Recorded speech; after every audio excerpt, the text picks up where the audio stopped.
Hi guys, hi. We're back. We're having some technical difficulties. Want to make sure we get Dana on here.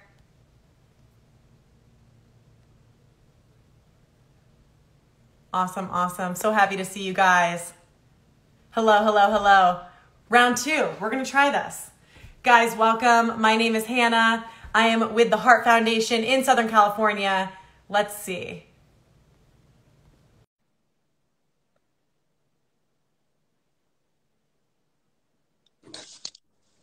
Hi, guys. Can you hear me? I can hear you. Okay. Hi. Wow. This is really embarrassing. Oh my gosh, please. Technology is always throwing curveballs in. Don't even worry about it. I am so happy to see you, Dana. How are you? My pleasure, Hannah. Nice to meet you or see you. I don't know if we've met at any events. No, we have not met because I don't know if you know, Mark's son, Riley. I'm Riley's wife. Yeah, Mark Littman is your father-in-law. That is correct. Wow. Interesting. The plot's thickening. The plot is thickening, I know, but Riley and I have only been together for 3 years, so I haven't met you. But it's great to meet you virtually. Yes, I was doing the Heart Foundation in the late 90s at the Ramada Inn in Glendale. It had not become this giant thing. It was very, very low key, So it's cool to see how it's grown. It really has grown. Yeah. It has grown a lot. So I feel bad for the people who had the patience to wait. So anything they want me to do, I'll do. Listen, I don't know about you, but I'm worth waiting for. So we're good. Well, So since we ended that last video, for those of you who are watching who are fans of Dana's and you don't know what the Heart Foundation is, the Heart Foundation is located in Southern California, and we advocate for the education, early detection, and prevention of heart disease, which is the #1 cause of death for men and women in the United States. And we do that by supporting innovative research at Cedars-Sinai, which I thought it was in the top 5 cardiology hospitals in the country. Dr. Shaw just totally blew me up in the comments. It's top 3. Top 3. Number 1. Right? Number 1.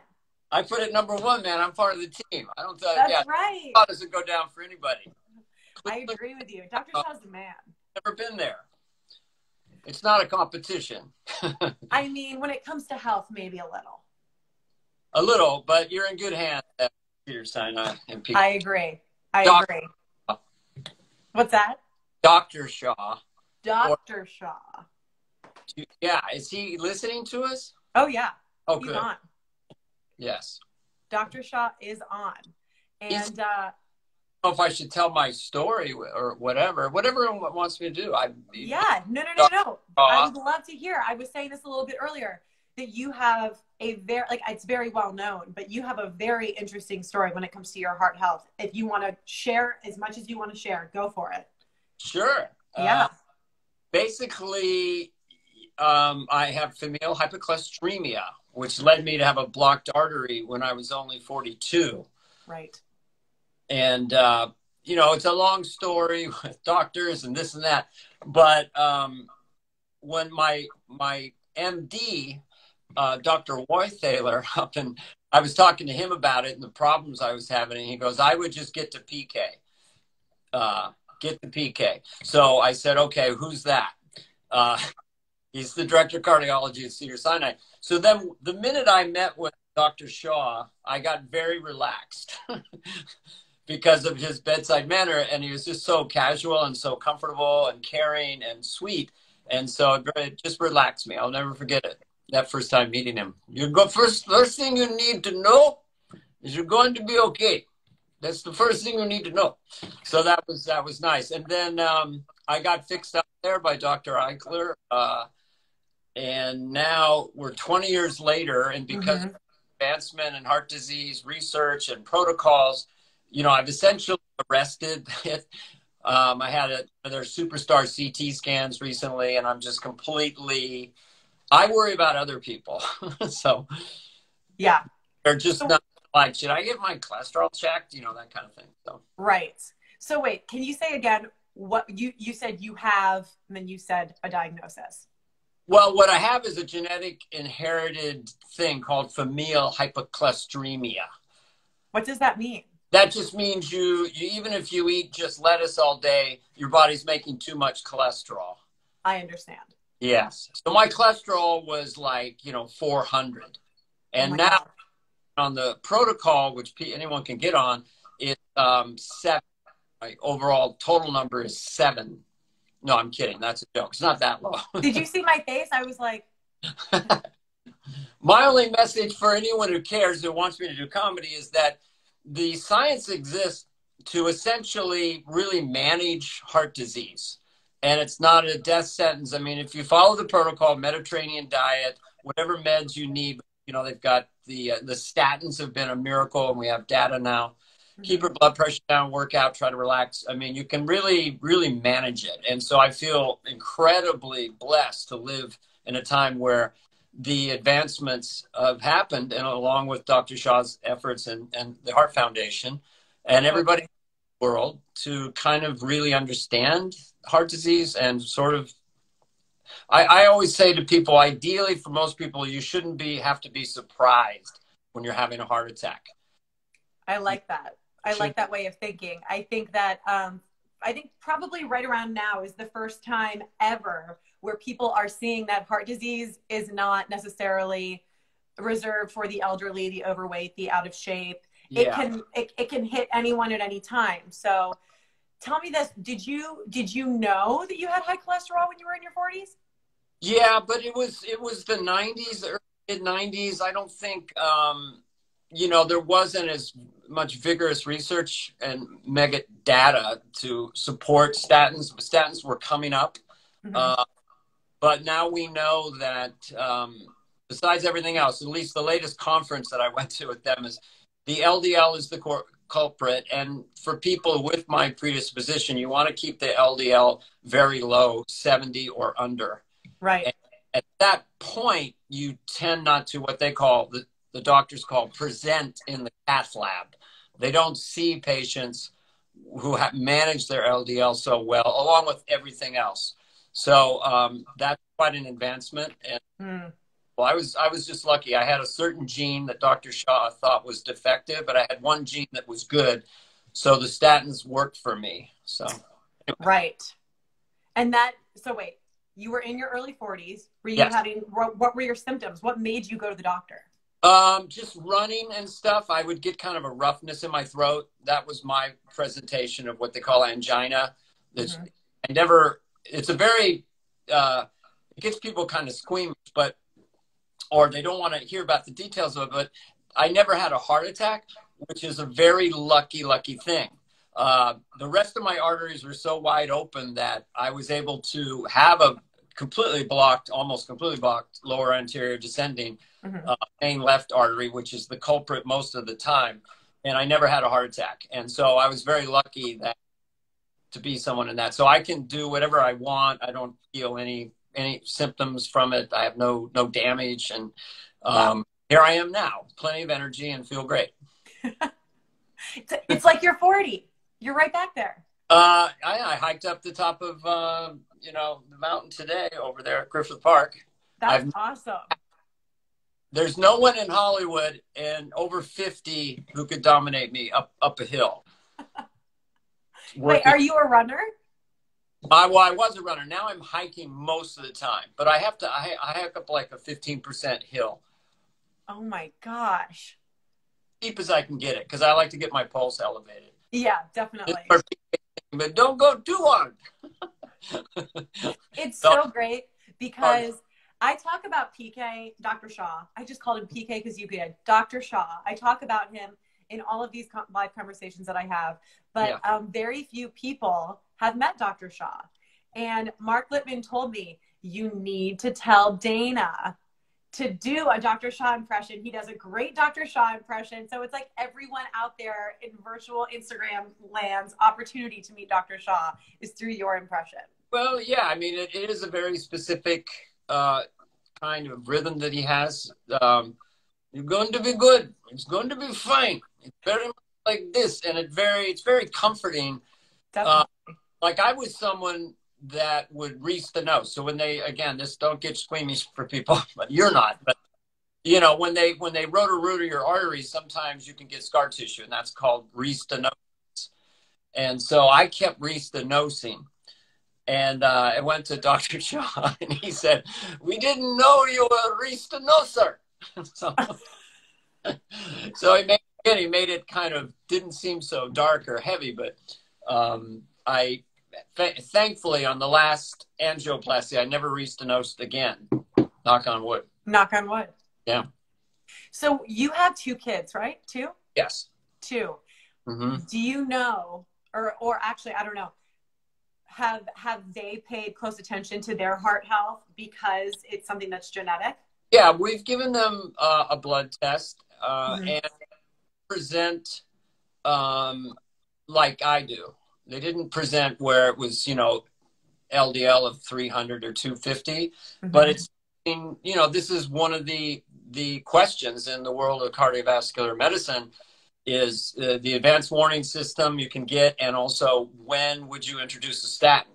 In a perfect world, you have no heart disease, you don't have to take a statin, but there's a case to be made to go earlier rather than later, before you start developing plaque, you know. So that's a judgment call. I'd leave it for the doctors, but but I'll keep it to myself for tonight's talk. Yes.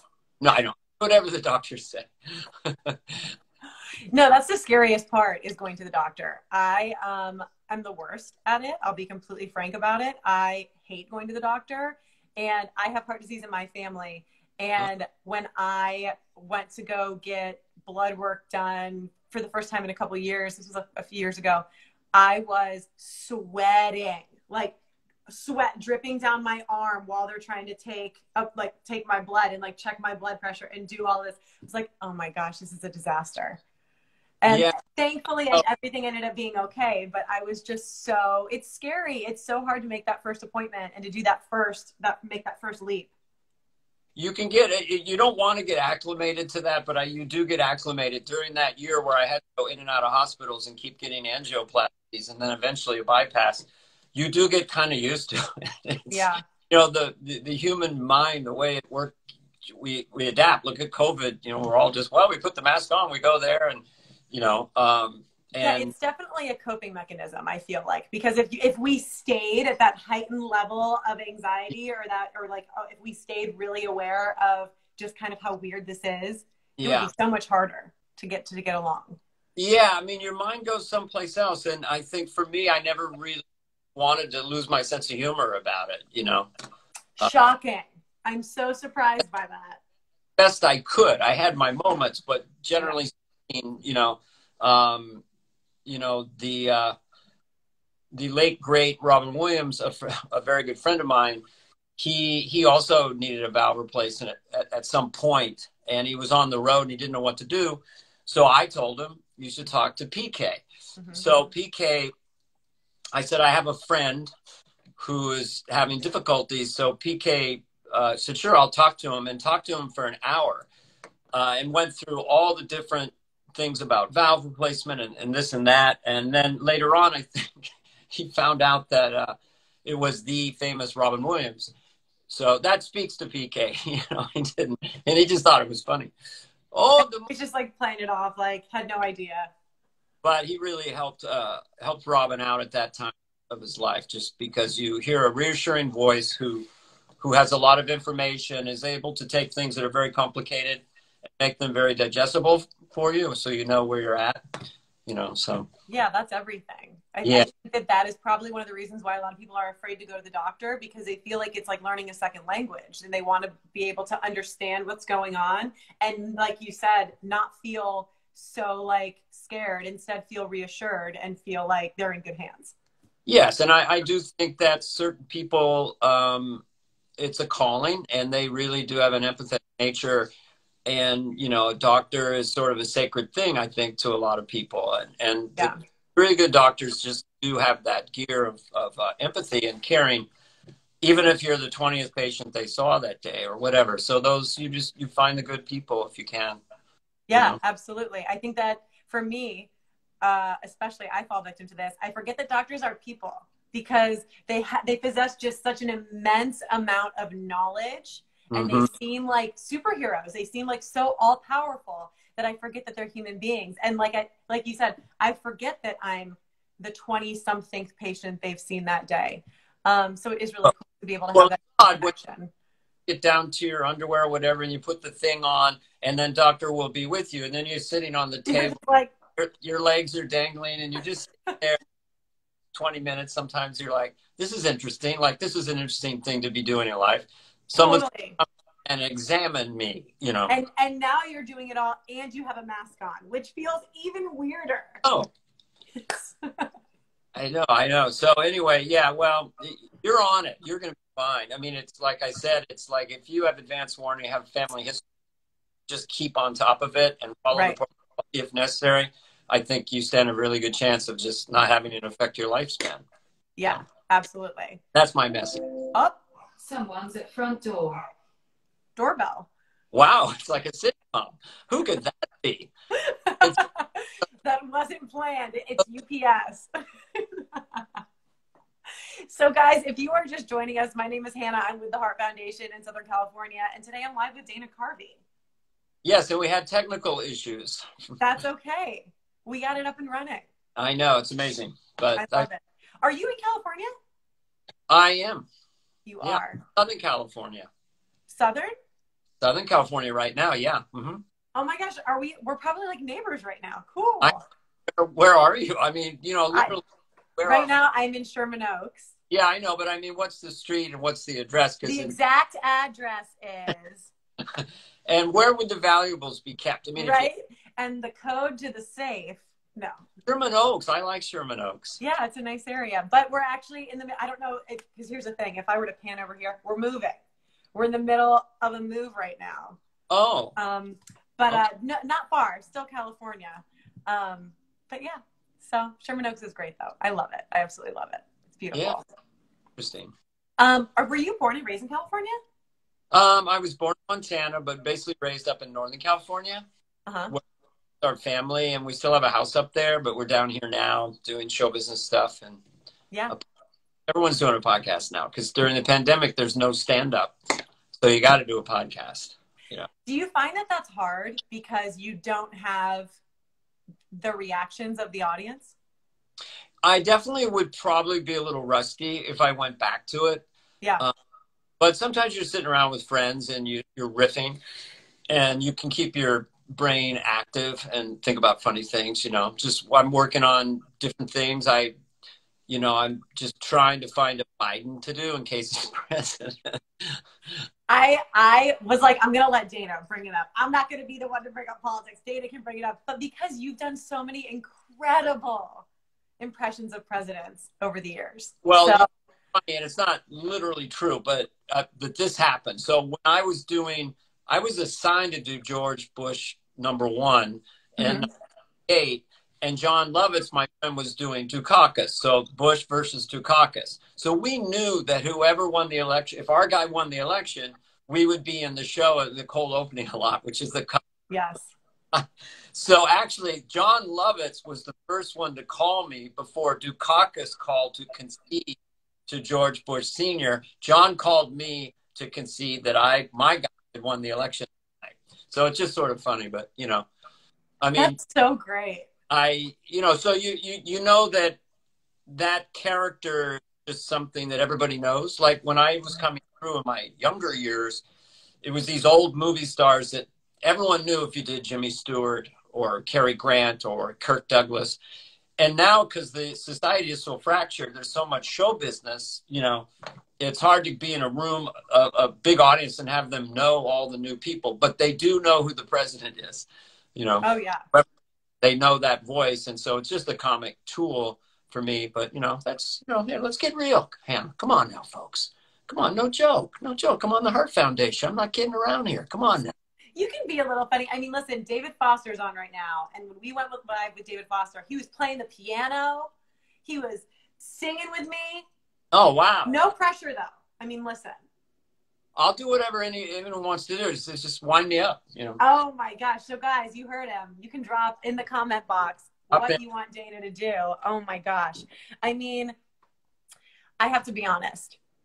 Church Lady is one of my favorites. Yes. Church Lady is, she's mean.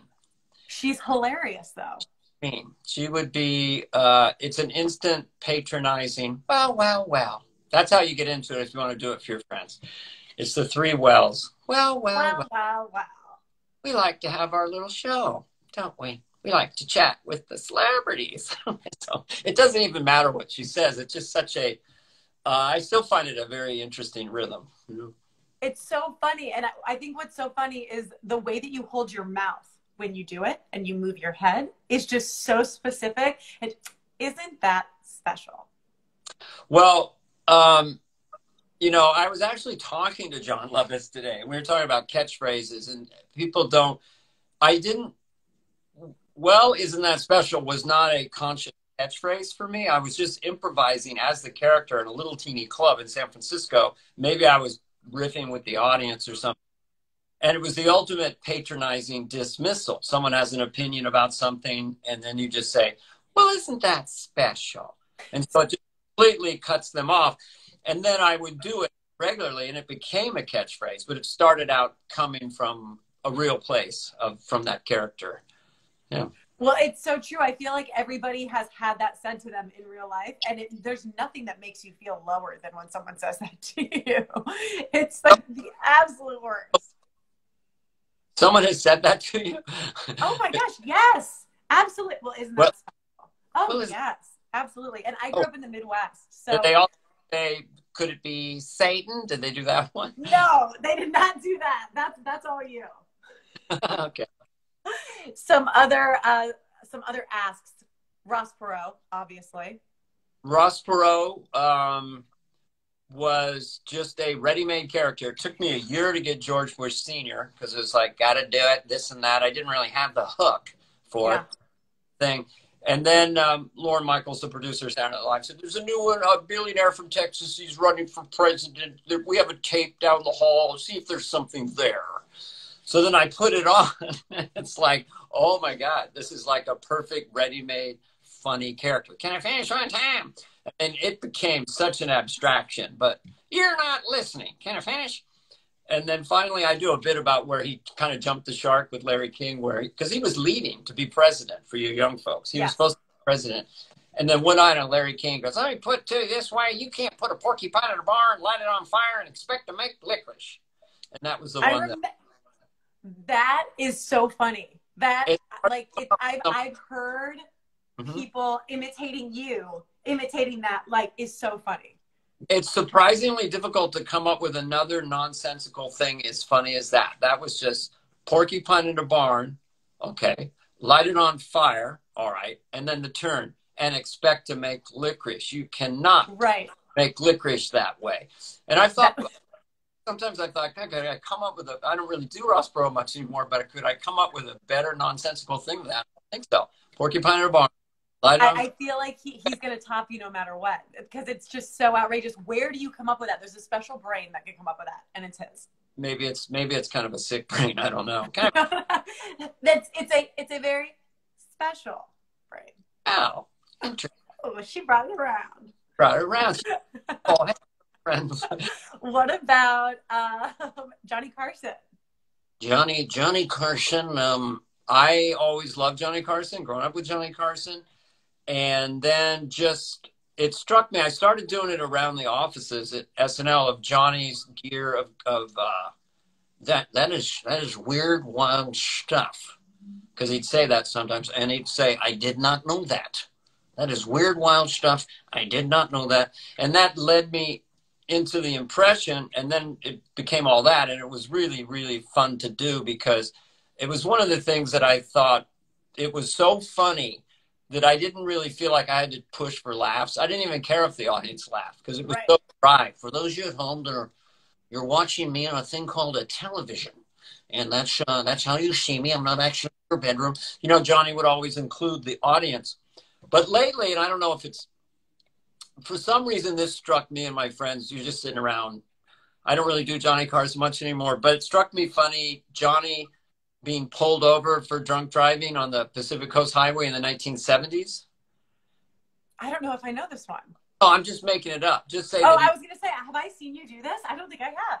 No, I've never done this anywhere, but it's sort of like, it's just funny, the name of the drink and the name of the place that he drank it at. So it's like license plate, driver's license, Mr. Carson, and he goes, "Oh, sorry, officer, I didn't know I was swerving. I had 2 slippery monkeys at the Hook and Crook." So just like the 2 most outrageous names you can come up with. 2 slippery monkeys at the Hook and Crook. Just sounds fun. It sounds like I want to go to the Hook and Crook and have 2 slippery monkeys. Yeah. Like, wait, give me 2 of those. I had a double Tommy Motamo at the Slippery Rat. I had 2 frozen soldiers up with a pillow at the Windy Summit. At the Windy Summit. In those days, there was, no one knew what an alcoholic was. It was just fun drinks. And oh my gosh, that's so great. But a little bit, you can drink a little bit. That's Dr. Shaw saying. That's Dr. Shaw. And I go, yeah, that's kind of my only vice. He goes, it's not a vice if it's good for you. Because it raises your good cholesterol within moderation. Speaking of good cholesterol, when I got married, my initials changed to HDL, the good cholesterol. Wow. God, this is if that is not a mic drop, I don't know what is. Wow. Well, my name is restenosis. I just changed it. Dana restenosis. Dana restenosis Carvey. Yes. So we'll have to meet at the next event, I guess. I mean, absolutely. I would absolutely love to meet you in person one day, masked or not, in the future. I'm so grateful that you jumped on here with me today. I do feel like before we head out, I have to ask you if I can talk to Garth. Sure. You can talk to Garth anytime you want. Wayne, what's going on? That's just my brother Brad, very shy character, and it's just you do it. I remember Kristen Wiig asked me one time. She goes, "Why does he do this with his mouth?" I think it's my favorite thing. Well, I think it's because he holds all of his tension in his jaw. It's a little bit Johnny did too. Johnny was kind of like he had his jaw wired shut, and Garth is just sort of a shy, sly kind of thing about him. That this just seems to work somehow. It's so great. Why would Garth have white whiskers? Damn. Wait, I need some greasy formula. If I knew I was doing Garth, I would have been clean shaven. Oh no, I'm into furry Garth. Well, it's pandemic. You grow the hair long and you have scruff. I mean, it's just right. Pandemic. You look great. Thanks. I'm so grateful that you jumped on here with me today. Thanks for putting up with technical difficulties and talking with me. And it's just so great to have your support. Guys, thank you so much for joining me for a live conversation with Dana Carvey. You can support the Heart Foundation by texting HEART to 243725.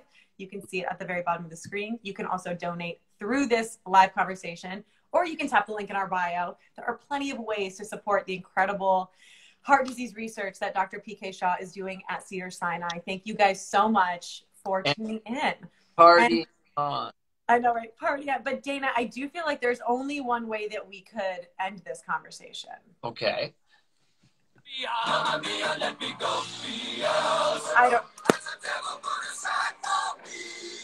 I don't know. Are you guys ready? That hurt my neck even when I was hurt. Yes! I need the wig. You're such a good sport. I just had to do it. Not a problem. Song and I love it.